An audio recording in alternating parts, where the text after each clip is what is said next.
chair the afternoon session. There are a bunch of nice talks, and I shouldn't take too much of the speaker's time. The first is Correa from the University of Chile, and network pricing, how to use optimal flows. And I'll let him speak. Thank you, Eva. So thank you for skipping your siesta today. I think it's good that we can start. Sorry? Okay, so I'll be talking about some joint work with Eddie, that's here, and Mark Schroeder, that was a postdoc in Chile, Thanasis, that was a postdoc with Eddie at UT Austin. They all visit Chile. We met for some time, and we started working on this, and we've been working on this for like almost a year. So what's the situation? So what we want to understand a little bit better is what happens when you have a network in which links are operated by, say, private companies. So in the setting, we have some network owners. So every owner has its own link, and they can set a toll on that link. And they want to maximize profit.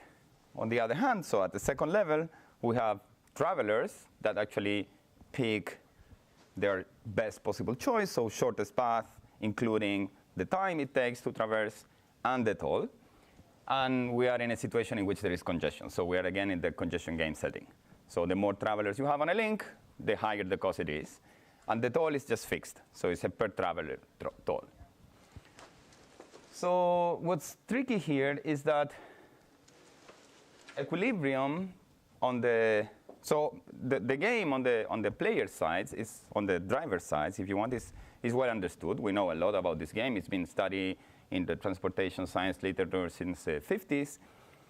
But what's tricky is that if you add these network operators, then we lose many of the nice properties of the game.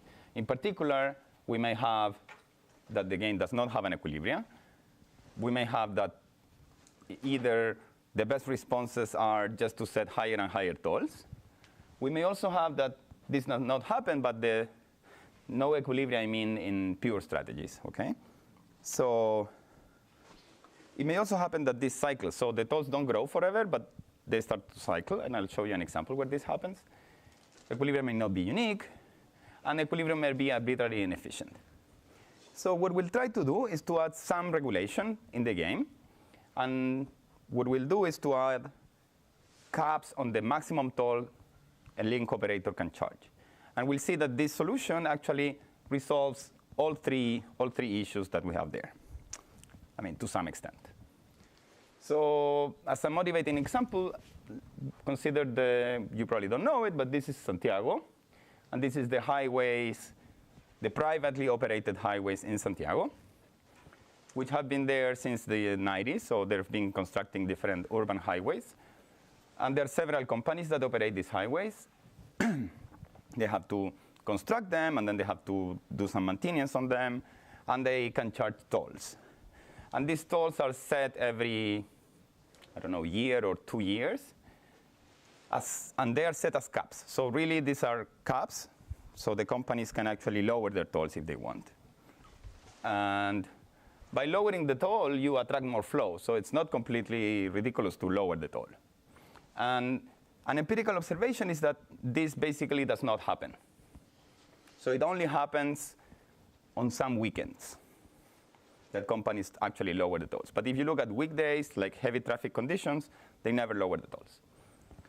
And one question is why, and there are several explanations. So I guess the most common explanation is to say that, you know what, these guys own, I mean, this highway here actually has some flow that's captured. I mean, it's impossible that someone traveling in a different part of the city will use this highway, and some people that use this, that live around this highway and work around this highway will always take it. And that's one reason to say, okay, they will never lower the toll. But we provide another explanation for this, and I will go into this. Okay, so this is the setting. We have some network, which is a graph. We have origins and destinations, and we have some demand for every SITI pair. And every link has suffered some congestion. So we say that the cost of choosing some path is just the sum of the cost of the edges in the path. And this cost will depend on the amount of flow on that link. So every link suffers some congestion. If more people is using a link, the higher the cost. The cost of a path is just the sum of this cost along a path. Okay, so this is the basic model. So what are the objectives we want to understand? So the social cost of a given flow. So if I give you a flow pattern, you can compute its social cost. And its social cost is going to be just the sum of everybody's cost. So travel cost, I mean, here, just travel cost. And then an optimal flow is a flow pattern that actually minimizes this overall cost. So I sum over all the edges, the cost of the edge, which is the flow on the edge times the cost, the congestion of that link, right? And then I sum over all these things. And if I minimize this function, I have what I call a social optimum. Okay, a socially optimal solution, an optimal flow. Okay, so an equilibrium flow is a different object. An equilibrium flow is a situation in which no one wants to unilaterally deviate, right? No one can improve its time by just deviating from his path. And it's known, again, since the 50s that such a flow actually has a variational characterization. And if you minimize this cost function, you obtain it. I mean, it's not terribly important what this cost function is. But if you minimize this cost function, which is a different cost function, which is also, I mean, if these L's are increasing, this is the integral, so this is convex, and it's nicely behaved. If you minimize this cost function, you get an equilibrium flow. Okay? So we want an optimal flow, but if we let people behave as they want, they will reach an equilibrium flow. And this equilibrium flow is worse than an optimal flow in terms of social cost. Okay, so what if we introduce tolls? So now we want to say the cost in a link is going to be its congestion cost, so travel cost, plus some toll. Now, each user, and the toll is, say, measured in time units again. Okay, I transform the toll into time units. Now, each user is going to minimize the cost of the path plus the toll on that path, and not just the cost. Not just the travel cost. So therefore, an equilibrium, if I set tolls TE on link E, the equilibrium flow, the output of this, is going to be the solution of this new problem, in which I have the same objective before, but with the new cost function on every link.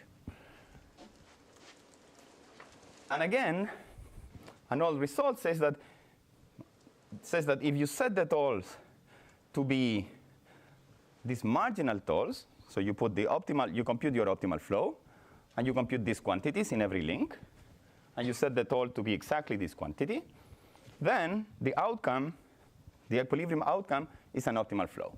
So that's very nice. So we know how to set tolls in a way to induce optimal flows. And this is very old. This is very old. So now there is a problem here, because what happens if these tolls are not imposed, but are set so that link operators can actually change them? If link operators want to maximize their profit, you will not reach to these tolls, but you'll reach to something else. So their best response to these tolls will be to move it either up or down, and you will get a different solution. And so the situation will be, say, like this. So we have a network. We have different tolls that people can, operators can charge. And now a Nash equilibrium is a situation in which no link operator wants to actually decrease or increase his own toll. And the strong Nash, it's a stronger notion of equilibrium in which there are no group deviations. I will mostly talk about just Nash here, but everything extends to strong Nash. Sure. So what's the outside option? And what's the individual rationality? The individual rationality of the drivers? Can't you just keep increasing the price to increase? Right, yeah. So you can, I mean, in this model, basically we have a fixed demand model, but everything we do also works with elastic demand. So let's say you have some value for traveling, and so everything works in that setting as well. Yes? No. Because I don't see that a link operator would like to lose money. Right, but yeah, okay. But I'm looking at the situation in which every link operator wants to maximize profit. Okay, so it could make sense, but it would be a different setting. Right, so you then set it to 0, I guess, in that situation, right? Mm-hmm. Do you have an operator owning multiple links? Sorry? One operator owning multiple links? No, one operator owns one link in my model, and that's a very good question, actually. Yeah, it's a very good question. So one link is owned by one operator, and this operator only owns one link. Okay, so it's a stylized model in that setting. So this work was probably started by ASU, this line of work, in like a little more than 10 years ago, and then Eva has also worked on this, and like there is a lot of work here. It's already known that what I mentioned, that equilibrium does not exist, and there are different variations, study of price of anarchy, price of stability. There are many interesting results there. But what we are doing now is adding some more regulation. So that's the difference of our work from previous research. So just in this example, I mean, this is the simplest example we know in which you have even linear latencies and equilibrium does not exist. And the reason it does not exist is because it cycles, not because tolls grow to infinity. So if you set some tolls, in this case, what happens is that the best response of player 1 in this case is actually not convex. So the best response, the utility he would get as a function of the toll would be maximized at 2 different points, and this is not a convex set. And if you if you want to look for an equilibrium, it will turn out that there is none, so it will cycle.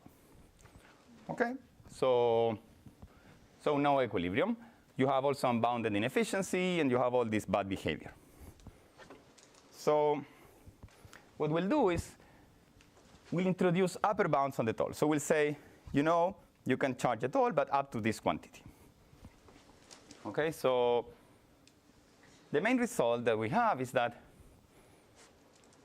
if you consider a set of caps, T bar, which is below marginal tolls, and that it induces the optimal flow, okay? So a set of tolls induces an optimal flow if and only if, when I find the equilibrium with these tolls, then I get an optimal flow, okay?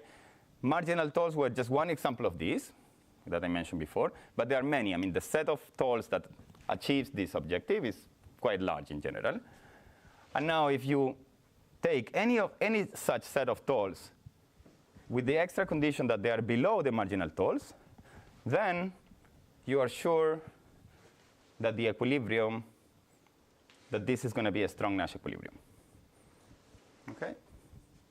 So no one will want to decrease at all in that situation. And I think I can, the strong Nash equilibrium proof is quite complicated, but I can do to give you a sense of what's going on, I can give you most of the proof of this Nash equilibrium. T bar is any opt-inducing toll.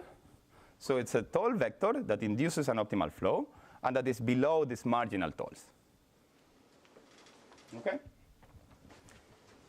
So and then this also works with elastic demand. So with elastic demand, you have some demand model, and the same is true. Okay, so answering. So let me try to give you an idea of how do you prove this. So first we'll prove a first simple lemma, then a bit more complicated lemma, and then we'll see that this easily implies the result. So the first simple lemma says the following. So let's take some toll vector, and let's increase a toll on one link. That's it. That's all we do. We take some toll vector, we take a link, and we increase the toll. So what I claim, and I guess it sounds obvious, but still needs to be proved, is that the flow on that link will decrease the equilibrium flow on that link will decrease. So less people will be using this link. But the total cost of the link will increase. Okay, so the flow on the link will decrease, and the total flow will decrease. Good. So why is this? So the first part, so the fact that the flow decreases comes from simply that, okay, so say x of t is the flow corresponding to tau t. So the equilibrium flow corresponding to tau t. So we know this guy minimizes this objective. And therefore, if I evaluate the objective in x of t, I get less than if I would evaluate the objective in x of t prime. So t prime is the same as t, except that in one link it's different. Okay? It's just bigger. The same is true for t prime. So xt prime minimizes the objective when I put t prime here instead of t. And you just take these two inequalities, which are basically the optimality conditions of these flows. And when you add them up, there is very little difference, and you realize that this quantity is negative. So very simple. The flow then has to decrease if I increase at all. Good? Now for the total cost, you do a similar argument, but instead of looking at the objective at this phi of x, you look at the first order optimality conditions. So you take this convex program, you derive first order optimality conditions, and they look like this. They look like this. You add them up. And when you add them up, there is very little difference in these two objectives. Remember that t prime is the same as t except in one link. So for all links which are different from the link in which the tolls are different, you get this quantity. And in the exact, and in link f, you get this other quantity, this new difference. I mean, now this is, overall this is non-negative, but this is actually positive because L's are increasing functions. So you get x of t prime minus x, and then L evaluated on x of t prime, and L evaluated on x. This is an increasing function, so that has to be non-negative. This we just proved is negative, therefore this has to be positive. Good. So the overall cost in the link increases, the flow on the link decreases. Perfect. Now, the second lemma, it's a little less intuitive. So you say, take some toll vector, and suppose you have a local maximizer of the profit for operator E. Then this toll, this local maximizer, has to be large enough. It cannot be very small. It has to be larger than the marginal toll corresponding to the actual flow there. So this x is the flow under t. Right? The flow will depend on who is the toll, but under t, this is the flow. So what we're saying here is that if something is a local maximizer, and of course then a global maximizer also satisfies this, then it has to be large enough. So why is this? Well, you just impose the condition that this is a local maximizer. This can be equal to 0, but I only need the negativity condition. And therefore, you immediately realize that t has to be at least this quantity. Know that that's a positive quantity because this x prime is negative. Good. Now, by lemma 1, we take the ratio of the two differences, the cost of the link and the flow on the link, and this has to be negative. You rearrange this inequality, and you take limit when s converges to t. So s is a little larger than t. You take the limit, and when you take the limit, you see that this is the derivative of the cost function, and this is 1 over the derivative of the flow, minus 1 over the derivative of the flow. And then you just combine things together. I don't know why there is a question mark here. I don't know. Okay. Shouldn't be a question mark. Should be clear. Sorry. OK, so good. So now what you know is that this has to be big enough. And now, to finish the proof, it's very simple with these two lemmas at hand. So what you say is that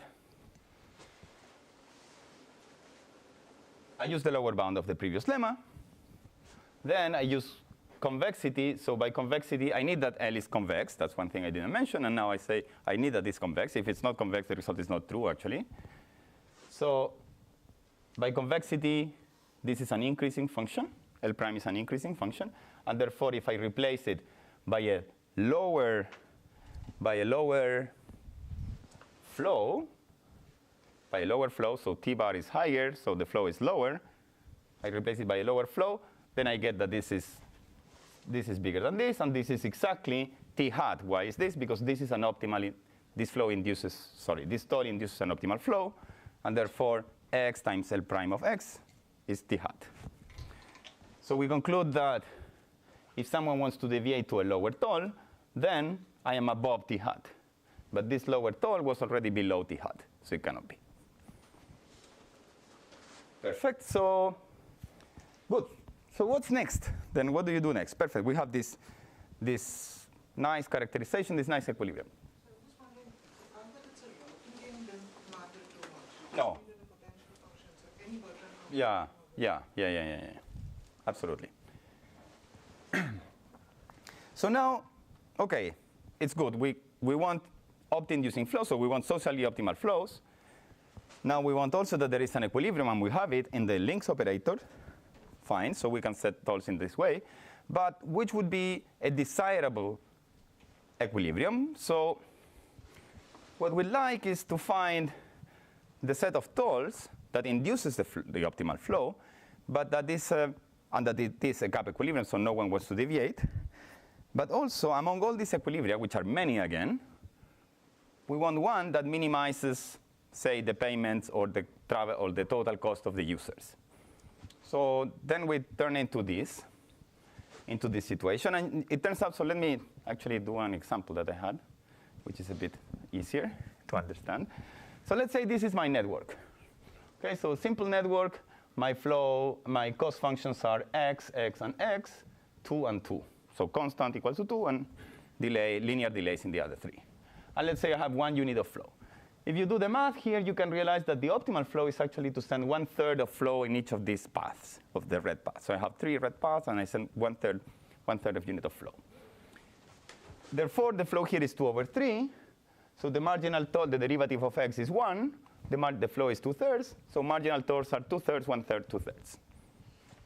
Okay, so the payment is going to be 2/3 squared, 1/3 squared plus 2/3 squared. The payment will be 1. Okay, so these marginal tolls induce this flow that we know already. So I don't need to prove you that. And once you have that, this is the total payment. Now, this is the best set of tolls that you can put which are below marginal tolls. So there's nothing below marginal tolls in this example. However, the best tolls, I mean the ones I'd like to find, are these guys. These guys are 1/2, 1/2, 1/2. They also induce this optimal flow, and they're still a cup equilibrium. So no link operator wants to deviate from this. You can actually prove this. But why do I want that and not this? So this is even better. They still induce an optimal flow here. You still induce an optimal flow, so the same flow is induced. And the payment of the users is only 1/3, because only 1/3 of units travel here. So what the problem is here is that this guy wants to decrease the toll and attract more flow. So this is not it's not a cap equilibrium. So this guy is not really happy. It will decrease the toll to get more flow, but once this happens, everything will break down. So basically, we want to find this, but we don't know how to find it. So what we do is we can find this object. So we find the best set of tolls that are opt-inducing and that are capped by the marginal tolls. Okay, so this you can find using a linear program. And this object we don't know how to find. But what we do know is that this solution is actually good in several aspects. So first of all, you have price of anarchy results of the type Eva was talking in the morning if the latencies belong to certain classes. So let's say latencies are linear functions, then you know that the solution you get there, it's the payments in these solutions, or no, the total, I think it's also for the payments, doesn't matter, because the rest is a fixed quantity here. So the payments of the travelers is within a factor of 2, so they don't pay more than twice what they would pay in the best possible cap equilibrium. On the other hand, if you have path with at most k alternations, so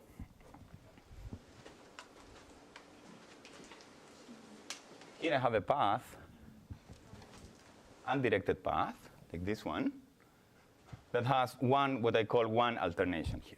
So this, like if I flip one edge, I would make it a directed path. Okay? So here I have one alternation. So for a network like this, we know that you cannot get, you get at least an approximation factor of 2 in this case. So in particular, if you have these series parallel graphs, then you, Let me go ahead, Michelle. if you have series parallel graphs, then this solution is optimal. Minimizes payments. Sorry, I have a really stupid question on the previous slide. Can you go back to the Sure. Maybe I made some mistake No, it's fine. this morning. Could be. The condition you have in your optimization problem is that you optimize over tolls that are less than or equal to the marginal tolls, right? Right. So this would be these guys. Yeah, so a half is larger than... Yes. Exactly. So yeah, very good question. So this is the green solution. Okay. Oh, Okay? got it, okay, got it. This is my green solution, Got it, right? now I understand. This is a cap equilibrium, and it's the one of minimum payments. That one I don't know how to find. Yeah, I got it. Okay. That's good.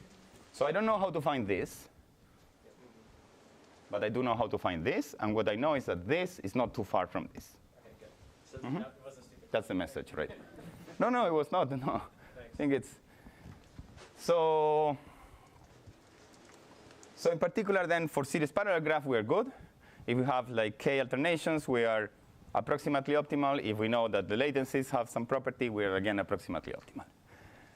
Now, just to wrap up, there are many extensions and questions possible. So Ramesh was mentioning, so how do you compute this best set of tolls? We really don't know how to do it. It seems very hard. It's more complicated than just looking at cuts and adding or subtracting values in cuts. It's more complicated like that because you really need to make sure that you do have the cap equilibrium condition, like that link operators will not deviate from their current behavior. So elastic demand, that's something we can deal with like these objective functions that Eva and Asu looked at, like surplus, social surplus. Someone asked this already. What happens if you can handle several edges? So many results break down, but there are situations in which many things still go through. So I think it's very interesting to try to characterize what type of ownership you can allow. It's not anything. If you do anything, then you are, again, bad. But if you allow certain type of ownership, then still the results hold. And, well, there are several other directions, but I guess I should finish there. Thank you. Sure, answer some questions.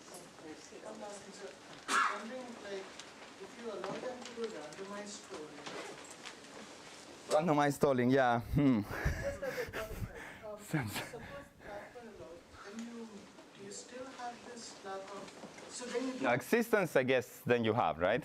so you can like, I think it should be fine, yeah. and the IP will give you the optimal randomized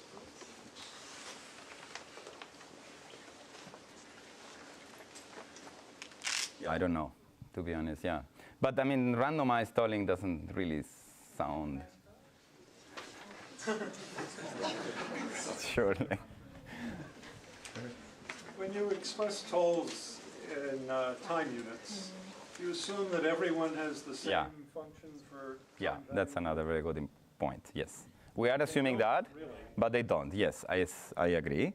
And I think that's something to be looked at, and I think many things still go through. So there is a lot of work on that direction for this kind of problem. So yeah. I mean, for just inducing the optimal flow, there is work. Yeah, exactly. That can be done. Yeah. that can be done. This is a game among link operators, but there is another, users are also selfish, so there can be another game. So There are two games, yeah, exactly. There are two games. is the output of this game, dependent on that, how you are dealing two games together? Right, so basically the second game, the game among the travelers, I'm imposing that they do something, which is this socially optimal behavior, right? So this is like an equilibrium constraint, if you want. Okay, that game. Just a quick question. So if you couldn't estimate your parameters like really accurately, and you could only set like loose bounds on the toll, like can things go really bad? Depending on the congestion, yes, it can go really bad. Yeah, if the congestion functions are not that steep, then the answer would be no. But if they can be, if you have arbitrary things, then yes. Okay, I think we should send San Jose. Thank you.